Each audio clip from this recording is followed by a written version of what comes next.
Welcome to Next for Me, a catalyst for change. We're podcasting the audio bits of our new book, A Guide to Startups for Dreamers. Next for Me, A Guide to Startups for Dreamers. Silicon Valley veterans Carole McManus and Jeff Tidwell deliver a philosophical and wide-eyed set of exercises for startup entrepreneurs to see their young companies in a more expansive light. Starting with your philosophical center, the book digs into the values, mission, people, and associations you make along the way. Then to fresh perspectives, with techniques founded in open-mindedness, visualization, mapping, and even deja vu. Then back to earth with the tactical. Useful survival techniques for hacking through and having the endurance to stay standing.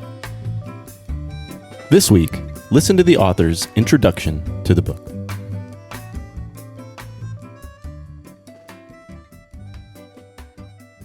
Next for Me, A Guide to Startups for Dreamers by Carole McManus and Jeff Tidwell.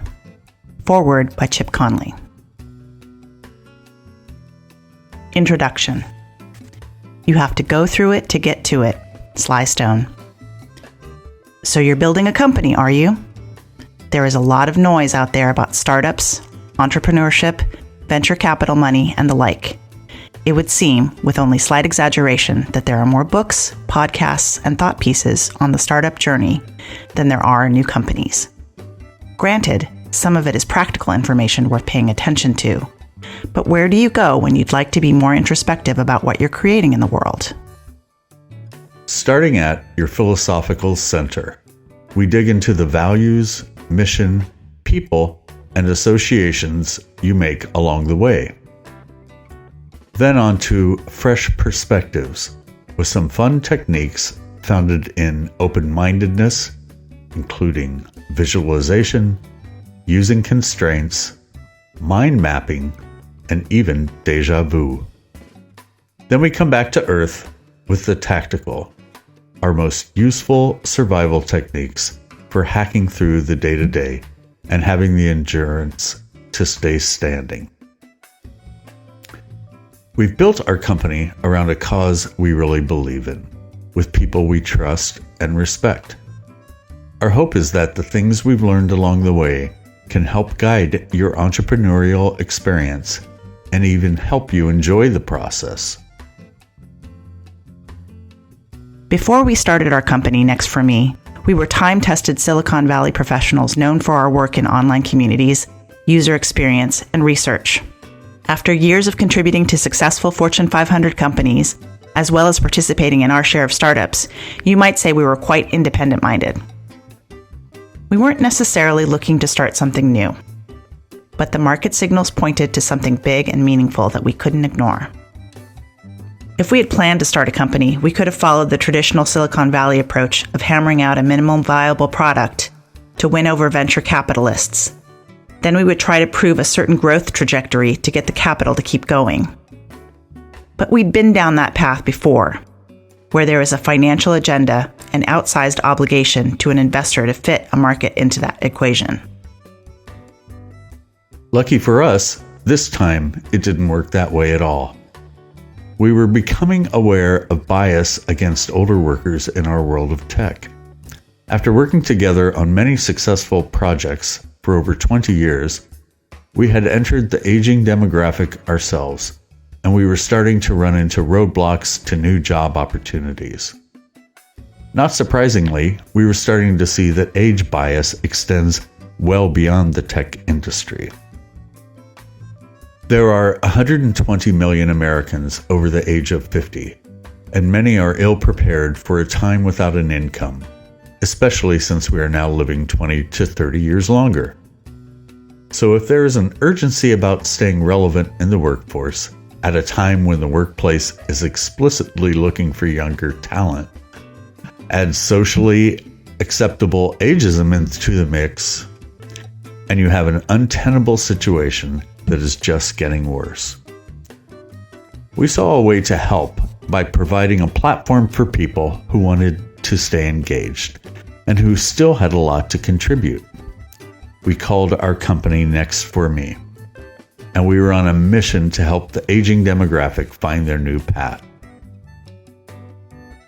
We started the company with this lofty statement. Next for Me connects and inspires our generation to evolve our post-50 lives through new work, a new purpose, or a new social contribution. Little did we know how much we would learn about ourselves in the process. Because we were bootstrapping, starting our business with no outside funding, we also began to call in a free set of tools and techniques that we used to stay open-minded about the approach to the business we were building. We started with a weekly newsletter. Our revenue path wasn't defined. We were thinking that if we hit a chord with the large audience, they would come flocking to us, and the path to revenue would come later. We ran Facebook ads with anxious headlines about the future and got plenty of people signing up. But they weren't engaging much. We knew they weren't coming to us through personal referrals, which made them less likely to stick around and engage on our Facebook page or website. Still, we were growing subscriptions by a reasonable amount month over month. This was a positive sign for us and proved we didn't have to rely on Facebook to grow our audience. We were never big fans of Facebook anyway. We had growth, but not at the rate or size that we could sell ads or products against to keep us going. We were, however, learning a lot about the audience.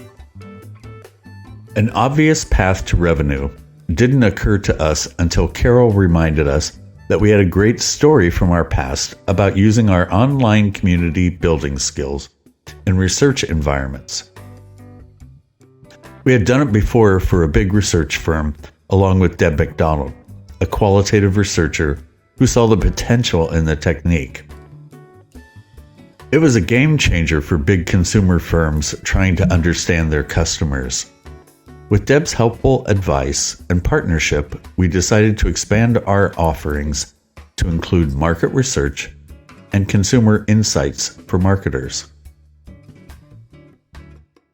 After a year of focus on product market fit, building out the brand, and having in-person meetups, we knew a lot about the target demographic.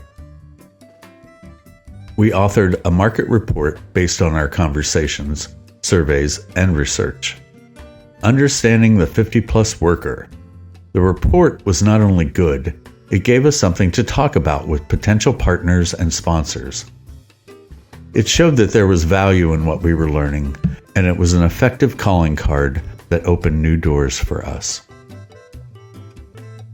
By being open to alternatives to the venture capital or paid user growth paths, we now had a compelling business story to tell. We started to sell research, sponsorships for our events, and workshops for organization targeting this in-transition demographic. Simply obvious, you would think. We would grow with money we earned from sales. This would keep us in control of how we evolved and help us be certain that we adhered to our values and a set of guiding principles we would develop. Or, as the authors of New Power termed it, it's an ecosystem that revered the unicorn companies that grow and scale fast to multi-billion-dollar valuations. We were camels. A platform or organization that delivers economic returns that are less spectacular than those of its alter ego, the unicorn, but serves an important social function and can sustain investors and its community for the long term. Midway into our second year, some of our advisors and readers questioned the tone of our corporate story and consumer message. It was filled with what they considered too much negative messaging, rife with doomsday predictions. The feedback was our community didn't need to hear a retelling of such dark predictions week after week. What they and we needed is something to hope for. We listened. We had become doomsday weary too, and conducted quick experiments to test the theory. We started publishing articles that were aspirational stories of facing down adversity and finding a way through it. Those articles immediately got considerably better traction and engagement than the darker pieces. The results also underscored that mindset had as much as anything to do with a positive outcome. It suggested that having an open mind was a personality trait that would become increasingly important if our community was to make progress in their own personal development and evolution. We wrote about that too, and the positive reaction to those pieces told us we were honing in on the market fit. So, not only did an open mind and a willingness to transition benefit the community we were building, it became the way of being for our company. If we were going to be a catalyst for transformation, we too had to be people open to transition.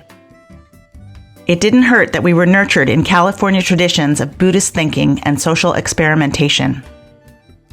Being in California in the 70s and onward meant you were likely exposed to human potential movements, open dialogues about roles and self-identity, political activism, free and open information, often along a thread of Eastern philosophy. That's how we ended up here. This book is a set of ideas and experiments you can use to think more broadly and philosophically about what's next for your business. The concepts can help you no matter what stage your new business is at.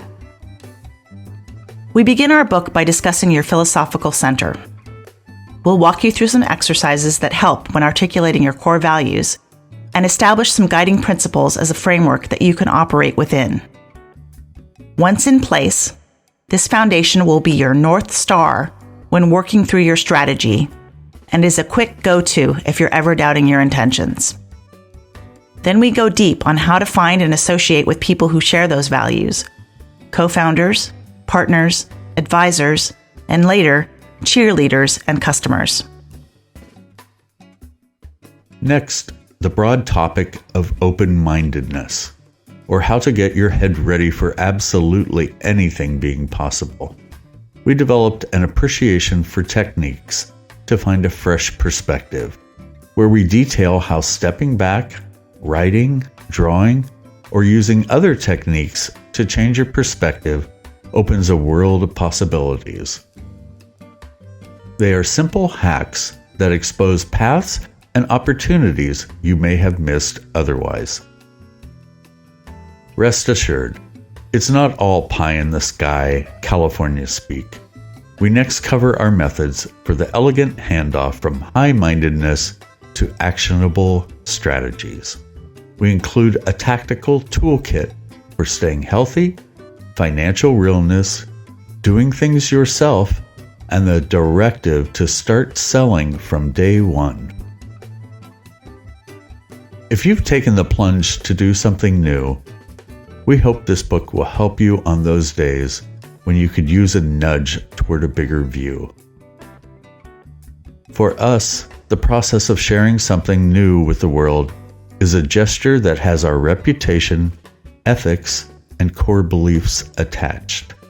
We hope our experiences will help inform your work and sustain you through the long days ahead. Make it fun. Make it matter. Carole McManus and Jeff Tidwell.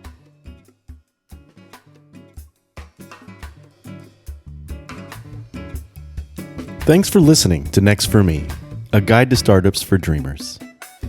Next time, we'll cover your philosophical center and your mission. This book is now available at Amazon and through nextforme.com.